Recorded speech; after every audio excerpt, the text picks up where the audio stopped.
Welcome back दोस्तों। आज मैं आपके सामने रिसेंटली तमिल लैंग्वेज में रिलीज हुई एक क्राइम थ्रिलर मूवी को लेकर आया हूँ। इसका नाम है का द फॉरेस्ट। तो अब चलिए फटाफट से वीडियो को स्टार्ट कर लेते हैं। उससे पहले उठा दो प्यार, फॉलो इंस्टाग्राम। कहानी की शुरुआत होती है जनवरी 1980 से। मैथिली नाम की एक लड़की अपने फ्रेंड के साथ फेस्टिवल मनाकर साइकिल के जरिए से ये दोनों गाते, झूमते, नाचते वापस अपने घर पर जाते रहते हैं। थोड़ी दूर आने के बाद मैथिली की फ्रेंड मैथिली को किसी जगह पर ड्रॉप करने पर मैथिली वहां से वापस अपने घर पर जाने लगती है। उसी नदी के पास काफी सारे कागज पड़े होते हैं और वहीं पर एक लड़का मूत रहा होता है, नहीं वो रो रहा होता है। ये लड़का एक पोएट होता है, मैथिली के लिए काफी सारी कविताएं लिख चुका होता है। इसको प्रपोज किया, लेकिन मैथिली इस लड़के को पसंद ही नहीं कर रही होती। वो लड़का रोते हुए यही बात कहने लगता है कि मैथिली, क्या तुमको मेरा प्यार नजर नहीं आ रहा? मैथिली कहने लगती है कि प्लीज मेरा रास्ता छोड़ो, मुझे घर जाना है। वो लड़का दोबारा रोते हुए यही बात कहने लगता है, प्लीज ऐसा मत कहो मैथिली, मेरे प्यार में क्या कमी है? जब से तुमने मेरा प्यार को ठुकरा दिया मुझे बहुत दुख हो रहा है, प्लीज मैथिली ऐसा मत करो। वो लड़का अपने बैग से एक एसिड का बोतल निकालकर दिखाने लगता है कि देखो, इस बोतल में से जिस तरह से धुआं आ रहा है, मेरे सीने में भी उसी तरह का दुख है। अब मुझे ये दुख नहीं चाहिए मैथिली, अपना दुख अपने पास ही रख लो। इस तरह से शायद वो एसिड डालकर मैथिली को मार देता है। मैथिली को मारकर वो लड़का वहाँ से फरार हो जाता है। उसके बाद सीन 2020 में शिफ्ट होता है, जहाँ पर मती नाम के एक लड़के को दिखाया जाता है। फिलहाल ये मती किसी दूसरे गांव पर आकर वहाँ से किसी दूसरी जगह पर जाने लगता है। किसी जगह पर आने के बाद ये अपनी बैग को साइड में रखकर जब सुसु कर रहा होता है तो एक आदिवासी बंदा इसकी बैग लेकर भागने लगता है। यह मती भी मेरी बैग कहकर उसके पीछे पीछे भागने लगता है। वो आदिवासी वाला बंदा एक घर के पास आता है। वहाँ पर एक सीनियर फॉरेस्ट ऑफिसर होता है। यहीं पर हमको ये बात पता चलती है कि ये मती भी ये फॉरेस्ट की जॉब करने के लिए यहाँ पर आया होता है। वो सीनियर ऑफिसर उस आदिवासी बंदे से कहा था कि मती को लेकर आओ, लेकिन वो गूंगा होता है, समझ नहीं पाया। इसीलिए मती की बैग लेकर भागता हुआ यहाँ पर आ जाता है। थोड़ी देर के बाद वो ऑफिसर मती को लेकर राउंड्स पर जाने लगता है। अब इस रास्ते के दरमियान में मती बहुत ही अनकंफर्टेबल सा फील होने लगता है। इसे देखकर ऐसा लगता है कि इसको जोर से लगी है। और उसी तरह ये बंदा मती बहुत ही मासूम और उसी तरह से शर्मीला बंदा होता है। बाहर की दुनिया ये ज्यादा नहीं जानता। इसको टट्टी लगी है ये बोलने के लिए भी बहुत हिचकिचाने लगता है। फाइनली बहुत ही मुश्किल से उस ऑफिसर को बोलने पर वो ऑफिसर किसी जगह पर अपनी गाड़ी को रुकाता है। दूसरी तरफ विक्टर महादेवन नाम के एक गैंगस्टर को दिखाया जाता है। विक्टर और उसके आदमी किसी लड़की को किसी सुनसान जगह पर लाते हैं मारने के लिए, क्योंकि ये लड़की कोई एक्टिविस्ट वगैरह होती है तो किसी के बारे में कुछ चीजें लिखी थी। इस लड़की का मुंह बंद करने के लिए ये लोग इसको यहाँ पर लेकर आते हैं। खैर उसी रात वो फॉरेस्ट ऑफिसर दारू पीते हुए थोड़ा रिलैक्स करने लगता है। यहीं पर हमको ये बात पता चलती है कि मती का फादर यहीं पर काम किया करता था। मती का फादर मरने के बाद इसकी जॉब मती को आई। सो मती को दिलासा दिलाने लगता है कि तुम फिक्र मत करो, मैं और तुम्हारे पिताजी बहुत अच्छे फ्रेंड्स थे, मैं तुम्हारा अच्छे से ख्याल रखूंगा। वो मती भी उसकी बातों को सीरियसली लेकर उसके बगल में जाकर सो जाता है। खैर सुबह होने के बाद एक बंदर मती की चड्डी चुरा लेती है। मती उस बंदर के पीछे पीछे भागते हुए रिक्वेस्ट करने लगता है, अरे मंकी, मेरे पास वो एक ही चड्डी है, प्लीज यार दे दो ना। उसी वक्त वो फॉरेस्ट ऑफिसर वॉकी टॉकी के जरिए से मती को कांटेक्ट करने लगता है कि मती तुम कहाँ पर हो? मती कहने लगता है कि सर बंदर ने मेरी चड्डी लेकर भाग गया। ओवर। फॉरेस्ट ऑफिसर कहने लगता है, अरे तुम मेरी चड्डी पहन लो यार, फिलहाल कुछ काम से मैं आउट ऑफ स्टेशन पर जा रहा हूँ, शाम तक या तो फिर कल तक आ जाऊंगा, तुम अपना ख्याल रखो। यह सुनने के बाद बेचारे मती की फटने लगती है कि इतने घने जंगल में इसको अकेला छोड़कर चला गया वो, ऊपर से दूसरी चड्डी भी नहीं इसके पास। थोड़ी देर के बाद ये मती अपना यूनिफॉर्म पहनकर बस ऐसे ही जंगल में जाने लगता है। स्टार्टिंग में तो ये ज्यादा दूर नहीं जाता, लेकिन टहलते टहलते बहुत ही दूर चला जाता है।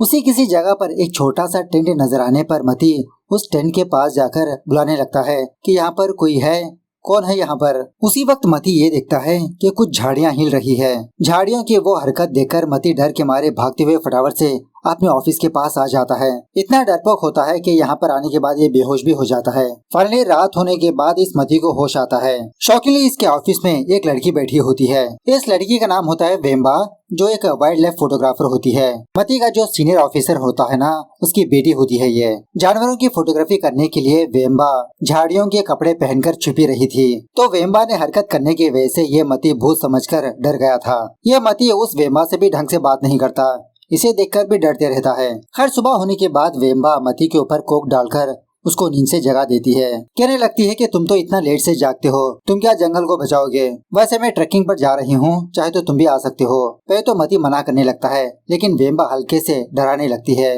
कि अगर तुम अकेले रहोगे तो यहाँ पर खूंखार जानवर आएंगे। मती डर के मारे फटाफट से रेडी शेडी होने लगता है। दूसरी तरफ उसी जंगल में दो बंदों को दिखाया जाता है जो किसी इलाके में आकर एक ट्रैप क्रिएट करने लगते हैं जानवरों को पकड़ने के लिए। दूसरी तरफ वेम्बा और मती जंगल के बहुत ही अंदर आने लगते हैं। उसी किसी जगह पर वेम्बा अपनी एक बैग को छुपा के रखा होता है, जरूरत पड़ने पर काम आएगी। वेम्बा किसी जगह पर आकर मती से कहने लगती है कि हम आज यहीं पर स्टे करेंगे। एक्चुअली यहाँ पर एक कटा हुआ पेड़ होता है, ये पेड़ असली नहीं होता, नकली होता है। वेम्बा ने यहाँ पर छुपने के लिए ऑलरेडी ये चीज बना चुकी होती है। वेम्बा मती से कहने लगती है कि बोतल में पानी खत्म हो चुका है, यहाँ से थोड़ी दूरी पर एक नदी है, पानी भरकर लेकर आओ। मती जाने के बाद वेम्बा उस कटे हुए पेड़ के अंदर आकर गाने सुनती रहती है। एक्चुअली इस एरिया में काफी सारे जानवर आया करते हैं, तो इसी चीज को नोटिस करके वेम्बा ने इस फेक ट्री को बना चुकी होती है। दूसरी तरफ मती एक नदी के पास आकर पानी भर के जब जा रहा होता है तो तभी इसको एक जीप की आवाज सुनाई देती है। सोचने लगता है कि शायद इसका ऑफिसर आने वाला है। इस तरह से एक छोटी सी पहाड़ी के ऊपर जाकर दूसरी तरफ झांकने लगता है। उसी वक्त वही मंकी इसका वॉकी टॉकी लेकर भाग जाता है। उस बंदर को पकड़ने के चक्कर में वो मती एक छोटे से गड्ढे में गिर जाता है। मतलब उस बड़े वाले पत्थर के नीचे एक छोटी सी गुफा होती है, उसके अंदर गिर जाता है ये। खैर थोड़ी देर पहले विक्टर महादेवन ने एक लड़की को मार दिया था ना, तो उस चीज को दो लड़के देख लेते हैं जो वहाँ पर तैरने के लिए आए थे। सो विक्टर और उसके आदमी वही दोनों लड़कों को उस जंगल के इलाके में आते हैं, इन दोनों को भी मारकर सबूत मिटाने के लिए। ये लोग उसी पेड़ के पास आते हैं जिस पेड़ के अंदर वेम्बा होती है, लेकिन वेम्बा तो गाने सुनने में बिजी होती है, बाहर की आवाजें इसको सुनाई नहीं देती। वो दोनों लड़के रोते हुए रिक्वेस्ट करने लगते हैं कि सर हम आपकी बात किसी को नहीं बताएंगे, प्लीज हमें छोड़ दीजिए। लेकिन विक्टर एक लड़के को मार देता है। उसी वक्त इनको वॉकी टॉकी की आवाज सुनाई देने पर ये सारे लोग उस जगह पर जाते हैं। मतलब एक बंदर ने मती का वॉकी टॉकी चुरा लिया ना। सो विक्टर का आदमी वहाँ पर आवाज सुनकर फायर करने पर वो बंदर मर जाता है। उस वॉकी टॉकी को देखकर विक्टर समझ जाता है कि जिसका मतलब इस जंगल में फॉरेस्ट ऑफिसर्स घूम रहे हैं। वो ऑफिसर मती मती कहकर बुलाते रहता है वॉकी टॉकी के जरिए से। तभी विक्टर ये देखता है कि वहाँ पर दूसरा लड़का भाग चुका होता है। दूसरी तरफ जंगल में दो बंदों ने ट्रैप बना के रखा होता है ना, तो उनको ये बात पता चलती है कि इनके ट्रैप में कोई जानवर फंसा है। एक्चुअली उस लड़के का पैर उस ट्रैप में फंस चुका होता है। अपने दर्द को कंट्रोल करके वहीं पर बैठा रहता है, क्योंकि आसपास विक्टर के आदमी उस लड़के को ढूंढ रहे होते हैं। अगर आवाज करेगा तो इसकी दोस्त की तरह वो लोग इसको भी मार देंगे। जिस बंदे ने वहाँ पर ट्रैप लगाया वो बंदा वहाँ पर आता है चेकिंग करने के लिए। तभी विक्टर का एक बंदा उस बंदे को देखकर इस पर फायरिंग करना स्टार्ट कर देता है। उन लोगों से बचकर भागने लगता है कि लगता है ये लोग गुंडे हैं, अगर इनके हाथ लगूंगा तो मारा जाऊंगा। वो बंदा भागते भागते उसी कटे हुए पेड़ के पास से गुजरने लगता है। विक्टर के आदमी इस पर फायरिंग करते रहते हैं ना, तो ये एक बुलेट वेम्बा के कोक को जाकर लग जाती है।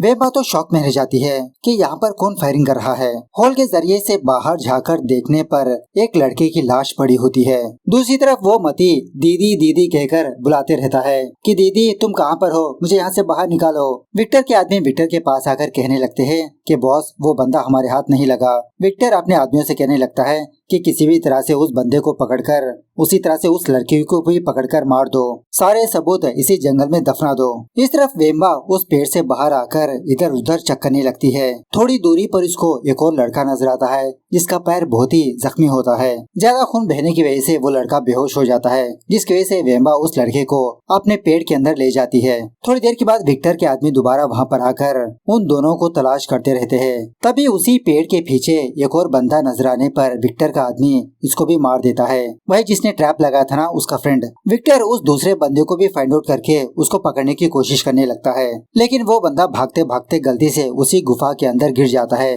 जहाँ पर मती होता है। मती का हाल देखकर वो बंदा तो पहले बहुत डरने लगता है, बाद में इसे चुप रहने के लिए कहता है कि बाहर गुंडे हैं, वो हम दोनों को मार देंगे। थोड़ी देर के बाद वो जंगल वाला बंदा जड़ों की मदद से धीरे धीरे ऊपर जाने लगता है, लेकिन शॉकिंगली विक्टर उस जगह पर आकर इस जंगल वाले बंदे को मार देता है। ये चीज देखकर मती और डरने लगता है, बहुत देर तक वहीं पर छुपा रहता है।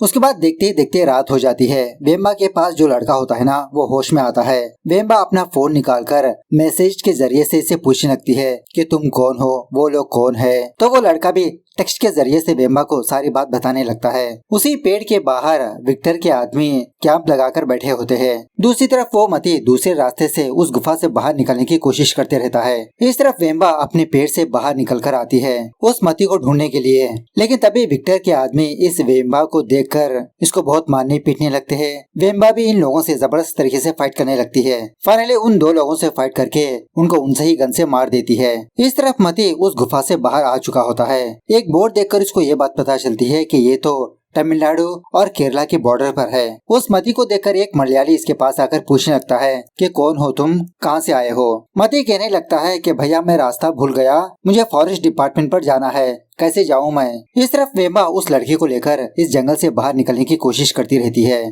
तभी विक्टर का वो बंदा इन दोनों पर फायरिंग करना स्टार्ट कर देता है। मतलब वो बंदा मरा नहीं होता। इसी फायरिंग के दरमियान में वेम्बा के पास जो लड़का होता है ना, वो मर जाता है गोली लगकर। वेम्बा फाइनली अपनी चाकू लेकर इस बंदे को स्टैब करके मार ही देती है। दूसरी तरफ विक्टर और उसका ड्राइवर गाड़ी के जरिए से जब कहीं पर जा रहे होते हैं तो तभी इनको वो मती नजर आता है। मतलब विक्टर से लिफ्ट मांगने पर विक्टर इसको अपनी गाड़ी में बिठा लेता है।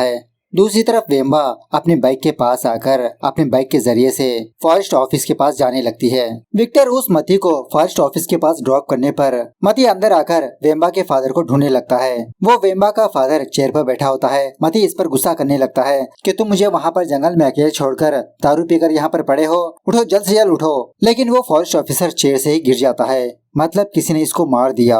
ऑफ कोर्स इसको मारने वाला वही विक्टर होता है। इसे मारकर वापस जा रहा था तो रास्ते में ये मती नजर आया इसको। जब विक्टर इस मती को भी मारने वाला होता है उसी वक्त वेम्बा यहाँ पर आती है। अंदर आकर मती मती कहकर चिल्लाने लगती है। लेकिन मती तो विक्टर के कब्जे में होता है। तभी विक्टर बाहर आकर इस वेम्बा को मारने की कोशिश करने लगता है। वेम्बा विक्टर और उसके आदमी से जबरदस्त तरीके से फाइट करने लगती है। इसी दरमियान में वो मती मर जाता है। वेम्बा भी विक्टर के उस आदमी को मार देती है और विक्टर ऑलरेडी अपनी गाड़ी लेकर यहाँ से जाने लगता है। तभी विक्टर की गाड़ी के सामने वेम्बा आती है। वेम्बा को जिंदा देखकर विक्टर शॉक में रह जाता है कि एक अकेली लड़की ने मेरे सारे आदमियों को मार दिया। तुम्हारे लिए तो गन वेस्ट है। इस तरह से सारे बुलेट्स हवा में फायर करके वेम्बा से फाइट करने लगता है। फाइट के दौरान विक्टर वेम्बा की आंखों में देखकर कहने लगता है कि वही आंखें हैं तुम्हारी, इस बार मैं तुमको नहीं मारूंगा। इस तरह से वेम्बा की चाकू लेकर अपने आप को स्टैब कर लेता है। कहने लगता है कि बहुत सालों पहले मैं एक पोएट हुआ करता था, एक लड़की से मैं प्यार किया करता था और मैंने अपने हाथों से उस लड़की को मार दिया। तभी से मैंने इस क्रिमिनल का रास्ता अपना लिया। जाओ तुम यहाँ से, मैंने तुमको बख्श दिया। मेरी खुद की मौत ही मेरे गुनाहों का पश्चाताप है। इस तरह से फाइनली ये सिंपल मूवी यहाँ पर दी एंड होती है। तो मिलते हैं अगले वीडियो में, तब तक take care, bye bye, see you soon.